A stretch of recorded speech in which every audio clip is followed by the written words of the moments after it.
배럴당 112달러. 3주 만에 57% 폭등. 1983년 원유 선물 거래가 시작된 이후 이렇게 빠른 속도로 유가가 치솟은 건 단 한 번도 없었습니다.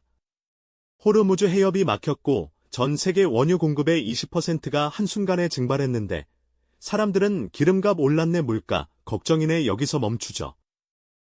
근데 진짜 무서운 건 그 다음입니다. 2차 세계대전 이후 미국에서 벌어진 경기 침체 11번 중 10번은 유가가 먼저 뛰고 나서 왔거든요. 91%의 적중률을 가진 이 패턴이 지금 다시 작동하기 시작했는지 아니면 이번엔 빗나갈 건지 오늘 끝까지 파헤쳐 보겠습니다.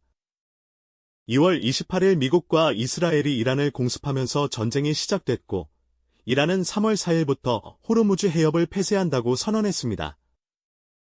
기뢰를 깔고 드론과 미사일로 통과 선박을 위협하면서 사실상 봉쇄가 현실이 됐죠. 문제는 이 해협이 전 세계 원유 수송의 관문이라는 겁니다. 하루에 약 2천만 배럴이 통과하던 이 좁은 물길이 막히자 브렌트유가 2월 27일 기준 약 71달러에서 3월 20일 112달러까지 수직 상승했어요. 이 속도는 1979년 이란 혁명이나 1990년 걸프전 당시보다 빠릅니다. 1983년 원유 선물 거래의 시작 이후 사상 최대 주간 상승률을 기록한 거예요. 우리나라는 특히 직격탄을 맞고 있습니다. 한국은 원유 수입의 약 71%를 중동에 의존하고 있고 렌즈도 34%가 중동산인데 호르무즈 해협 의존도가 거의 70%에 달하거든요. 산업통상자원부가 비상체제에 들어갔고 UAE에서 2,400만 배럴을 긴급 확보하고 미국산 호주산 원유로 대체하겠다고 나섰지만 이미 원달러 환율은 1,500원을 넘어섰습니다. 정부가 15조 원 규모의 추경을 편성할 정도로 충격이 큰 상황이죠. 한국산업기술평가원은 유가가 현 수준에서 10%만 더 올라도 제조업 생산 비용이 12% 뛰어오른다는 분석을 내놨습니다. 이건 기름값 문제가 아니라 산업 전체가 흔들리는 문제예요. 정유사들은 가동률 조정까지 검토하고 있고 호르무즈 봉쇄 전 마지막으로 통과한 초대형 원유 운반선이 3월 20일 새벽에야 국내에 입항했습니다. 그런데 유가 자체보다 더 중요한 게 있어요. 유가가 오른 다음에 무슨 일이 벌어졌느냐는 겁니다. 여기서 한 사람의 연구를 짚어야 합니다. UC 샌디에이고의 경제학자 제임스 해밀턴이 1983년에 발표한 논문인데 2차 세계대전 이후 미국 경기 침체를 전수조사한 거예요. 결론은 명확했습니다. 11번의 침체 중 딱 한 번, 1960년 침체만 제외하고 나머지 10번 전부 직전에 유가 급등이 있었다는 거죠. 우연이라고 보기엔 숫자가 너무 일관적이었습니다. 실제 사례를 하나씩 뜯어보면 패턴이 선명해집니다. 1973년 오일 쇼크 때 아랍 산유국들이 석유 수출을 금지하면서 유가가 배럴당 3달러에서 12달러로 4배 뛰었어요. 이듬해 미국 GDP는 2.1% 역성장했고 물가 상승률은 12.3%까지 치솟았습니다. 실업률은 9%를 찍었죠. 경제가 통째로 무너진 거예요. 1979년 이란 혁명 때는 유가가 165% 폭등했고 그 결과가 스태그플레이션이었습니다. 물가는 미친 듯이 오르는데 경제는 죽어가는 전후 최악의 불황이었거든요. 1990년 걸프전도 마찬가지로 유가가 2배로 뛰면서 GDP가 1.4% 역성장했습니다. 세 차례 모두 지정학적 충격이 유가를 밀어 올렸고 경기 침체가 뒤따랐어요. 여기까지 보면 결론은 간단해 보이죠. 유가가 뛰면 경기 침체가 온다. 근데 꼭 그렇지만은 않았습니다. 반례가 있거든요. 2004년에서 2005년 사이에 유가가 50% 넘게 올랐어요. 1979년 이란 혁명과 비슷한 상승폭이었는데 경기 침체는 안 왔습니다. 오히려 세계 경제는 호황이었죠. 2011년에도 브렌트유 연평균이 배럴당 111달러로 물가 조정 후 기준으로 1979년보다 높았는데 경기가 멀쩡했어요. 같은 유가 상승인데 결과가 정반대였던 겁니다. 이걸 어떻게 설명할 수 있을까요? 답은 상승의 원인에 있었습니다. 2009년에 경제학자 루츠 킬리안이 이걸 체계적으로 정리했어요. 핵심은 육아 충격이 전부 같지 않다는 겁니다. 킬리안은 육아 충격을 크게 세 종류로 나눴어요. 전쟁이나 감산으로 공급이 끊기는 공급 충격, 세계 경제가 잘 돌아가면서 수요가 넘쳐나는 수요 충격, 미래 불안감에 미리 사재기하는 투기적 충격입니다. 2004년과 2011년의 육아 상승은 중국을 필두로 한 신흥국 경제가 폭발적으로 성장하면서 원유 수요가 넘쳤기 때문에 발생한 수요 충격이었습니다. 경제가 잘 돌아가니까 기름이 부족해진 건데 이건 건강한 문제거든요. 반면 1973년, 1979년, 1990년은 전쟁과 혁명으로 공급 자체가 막힌 공급 충격이었고 이 유형이 경기 침체를 부른 거예요. 쉽게 비유하면 이렇습니다. 동네 치킨집에서 닭값이 올랐는데 동네 사람들이 너무 잘 살아서 치킨을 많이 시켜서 닭이 부족해진 거랑 양계장이 폐쇄돼서 닭이 안 들어오는 건 완전히 다른 상황이잖아요. 전자는 동네 경기가 좋은 거고 후자는 공급이 끊긴 위기인 거죠. 그리고 2026년 지금 이 상황은 양계장이 문을 닫은 쪽입니다. 호르무즈 해협 봉쇄로 공급이 물리적으로 차단된 전형적인 공급 충격이에요. 역사적으로 경기 침체 확률이 가장 높은 바로 그 유형이죠. 하지만 유가가 올랐다고 자동으로 침체가 오는 건 아닙니다. 여기서 진짜 핵심 변수가 등장해요. 1997년에 벤 버냉키, 그러니까 나중에 연준 의장이 되는 그 사람이 동료들과 함께 충격적인 연구 결과를 발표했거든요. 육아 충격 이후 경기에 미치는 부정적 영향의 67%에서 75%는 육아 자체가 아니라 연준의 금리 인상 때문이었다는 겁니다. 다시 말해 육아는 방아쇠를 당겼을 뿐이고 실제로 경제를 쏘아 죽인 건 연준의 대응이었던 거예요.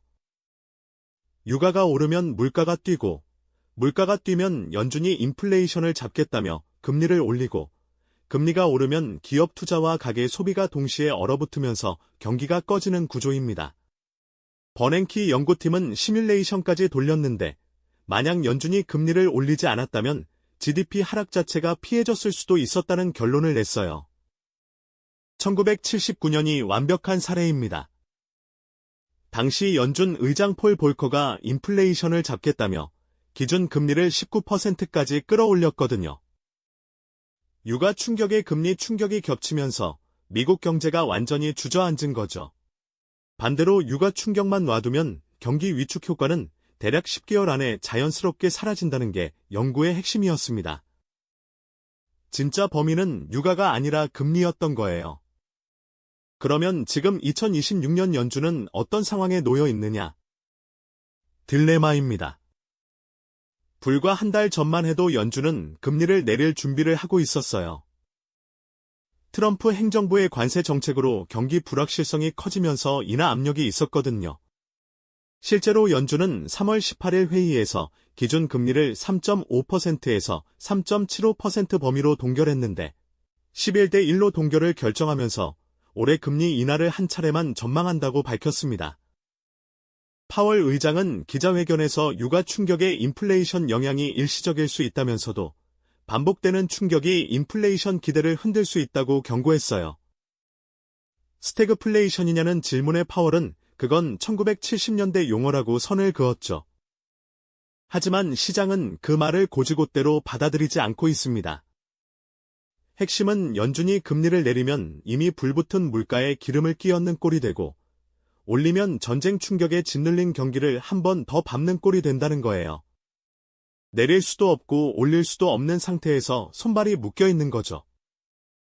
그래서 결국 육아 차트 하나만 봐서는 안 됩니다. 육아가 얼마냐가 아니라 얼마나 오래 높은 수준에 머무느냐, 그리고 연준이 어떤 카드를 꺼내느냐가 침체 여부를 결정하는 겁니다. 그렇다면 이번에도 반드시 경기 침체가 올까요? 반드시는 아닙니다. 1970년대와 구조적으로 달라진 게 있거든요. 미국은 2019년부터 에너지 순수출국으로 전환됐습니다. 1970년대엔 원유를 전량 수입에 의존해서 유가가 오르면 달러가 고스란히 해외로 빠져나갔지만 지금은 유가가 오르면 텍사스와 노스다코타의 셰일 기업들 수익이 늘어나는 구조예요. 충격이 경제 전체를 갉아먹는 게 아니라 내부에서 일정 부분 상쇄되는 겁니다. 2025년 기준으로 미국의 석유 순수출량은 하루 약 280만 배럴로 사상 최고치를 기록했거든요. 석유 집약도도 완전히 달라졌습니다. GDP 1달러를 만들 때 들어가는 원유량이 1970년대 대비 70% 넘게 줄었어요. 경제 규모는 3배 이상 커졌는데 원유 소비량은 거의 그대로입니다. 기름 한 방울로 훨씬 더 많은 걸 만들어내는 경제가 된 거죠. 인플레이션 기대도 1979년처럼 이미 고착화된 상태가 아니라 상대적으로 안정되어 있고요. 하지만 달라졌다는 게 안전하다는 뜻은 아닙니다. 공급 충격이라는 본질은 같고 연준의 딜레마도 현재 진행형이니까요. 1970년대보다 덜 아플 수 있다는 거지. 안 아프다는 게 아니에요. 월스트리트 기관들의 분석을 보면 상당히 긴장된 분위기가 읽힙니다. 피치는 이틀 전에 호르무즈 봉쇄가 6개월 지속되면 올해 브렌트유 평균이 배럴당 120달러까지 갈 수 있다고 했어요. 골드만삭스는 GDP 성장률 전망을 2.5%에서 2.2%로 낮추면서 12개월 내 경기 침체 확률을 25%로 올렸습니다. 극단적 유가 충격 시나리오에서는 S&P 500이 5,400까지 떨어질 수 있다는 경고도 나왔죠. 웰스파고는 유가 130달러가 수주 이상 지속되면 경기 침체 위험이 급격히 올라간다고 했고, 무디스의 수석 이코노미스트 마크 잔디는 향후 12개월 안에 경기 침체가 올 확률을 49%로 제시했습니다. 잔디는 더 직격으로 말했어요. 유가가 몇 주만 더 이 수준을 유지하면 침체를 피하기 어렵다고요. 예측 시장도 비슷한 시그널을 보내고 있습니다. 폴리마켓에서는 2026년 내 미국 경기 침체 확률을 35%에서 39% 사이로 베팅하고 있고, 칼시에서는 한때 34%까지 올라갔다가 유가가 잠시 빠지면서 28%로 내려온 상태예요. 유가 움직임 하나에 침체 확률이 실시간으로 출렁이고 있는 거죠. 시나리오를 나눠서 생각해 보겠습니다. 전쟁이 조기에 끝나거나 협상 국면으로 접어드는 경우가 가장 부드러운 착륙인데 현재 상황을 보면 쉽지 않습니다. 트럼프 대통령은 이란에 48시간 내 해협을 열라고 최후 통첩을 보냈고 이란 외무장관 아라치는 휴전을 요청한 적 없다고 맞받아쳤어요. 오만과 이집트의 중재 시도도 아직 성과가 없는 상태거든요. 전쟁이 장기화되면서 연준이 금리를 동결하는 시나리오가 현재로서는 가장 현실적인데 유가가 결국 내려오면 금리 동결이 정답이 되지만 유가가 안 내려오면 물가가 고착화되면서 스태그플레이션으로 갈 수 있습니다.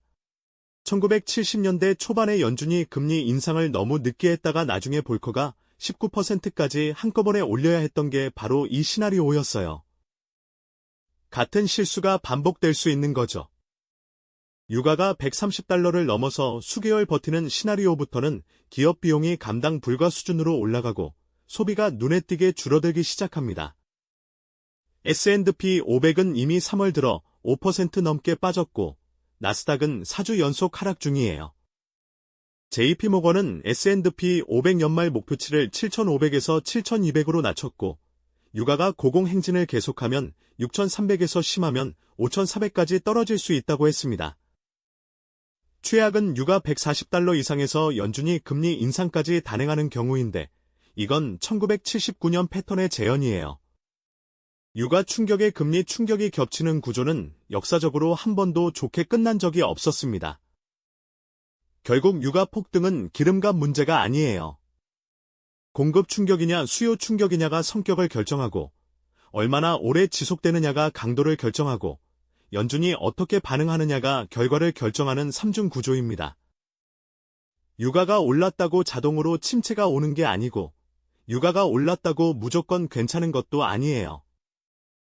지금 이 상황에서 눈을 떼면 안 되는 건 전쟁의 방향성입니다. 협상 시그널이 나오느냐 전선이 확대되느냐가 유가의 방향을 결정하고 유가의 방향이 모든 시나리오의 출발점이 되거든요. 그리고 연준의 다음 발언에 주목해야 합니다. 파월이 인플레이션을 일시적이라고 계속 보느냐, 아니면 금리 인상 카드를 꺼내 드느냐에 따라 시장의 방향이 완전히 달라져요. 금리 인상 시그널이 나오는 순간 최악의 조합이 시작되는 겁니다. 유가 레벨도 기준선이 필요합니다. 지금 브렌트유가 103달러에서 112달러 사이를 오가고 있는데 130달러를 넘어서 수주 이상 유지되면 그때부터는 방어적 포지션을 점검해야 해요. 투자든 경제를 보는 시선이든 공포에 매몰되는 것도 낙관에 취하는 것도 답이 아닙니다. 어떤 조건이 갖춰졌을 때 무엇이 오는지 그 구조를 이해하는 사람이 결국 살아남는 거예요. 유가가 91%의 확률로 경기 침체를 예고해왔다는 역사는 무겁지만 나머지 9%의 예외도 분명히 존재했고 그 차이를 만든 건 결국 충격의 성격과 정책의 대응이었습니다. 끝까지 시청해주셔서 감사합니다.